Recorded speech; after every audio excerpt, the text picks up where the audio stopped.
The Indiana Constitution mandates that the criminal justice system is built upon reformation, opportunities for defendants to choose a better path forward.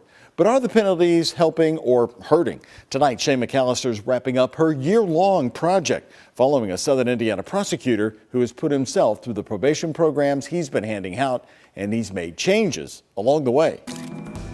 Finally off probation. Yet 1 year later, I am finally off probation. Outside of his office door, Harrison County Prosecutor Otto Shalk reminds us what started this mission. When you talk to people that have been through the system, that have a real appreciation for the criminal justice system, they're the first to tell you, hey guys, this isn't working. If you think you fixed me, you didn't. That's why he says he put himself on probation, to find the problem spots, the programs that weren't working. 1 year later, changes have been made. He walked us through them. Here we're going to talk about plea agreements. Starting in the courtroom. As we make these plea agreements, we are really focusing on making an individualized effort, and that requires us to have some meaningful conversations with the defendant's family and the defendant and the defendant's attorney. He says they're leaving the one-size-fits-all approach in the past, instead making tailored plea plans for each defendant, agreements he hopes will help them overcome the challenge that put them in court in the first place. The ultimate goal should not just be incarceration.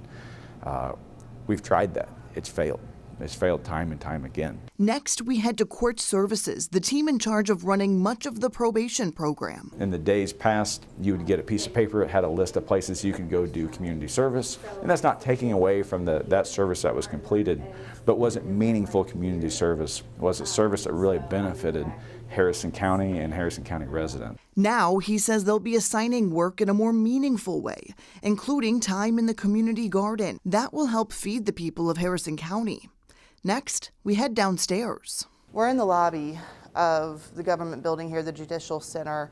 But right here, there was some lives changed. One of my initiatives was, can I go a week without a driver's license? Can I do it? And the honest answer was no, I couldn't.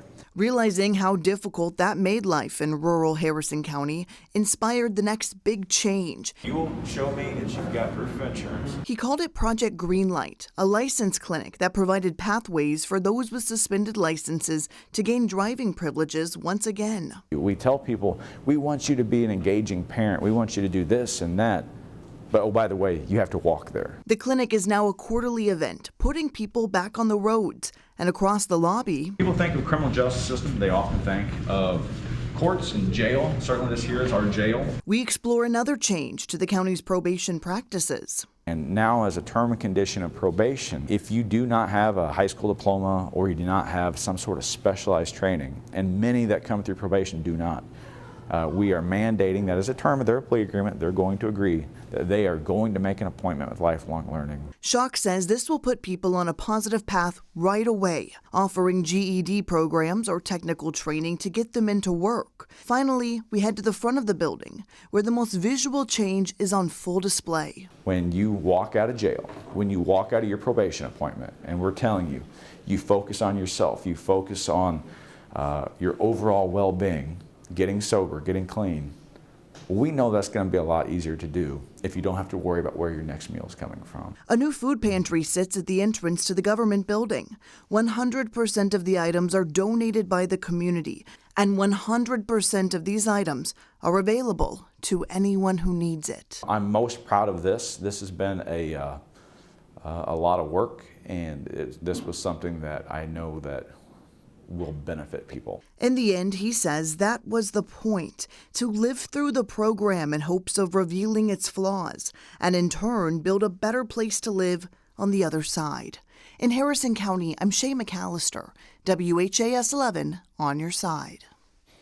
Our team has been following the prosecutor's journey in depth over the past year, and you can read more about all of the findings and the changes being made right now at WHAS11.com.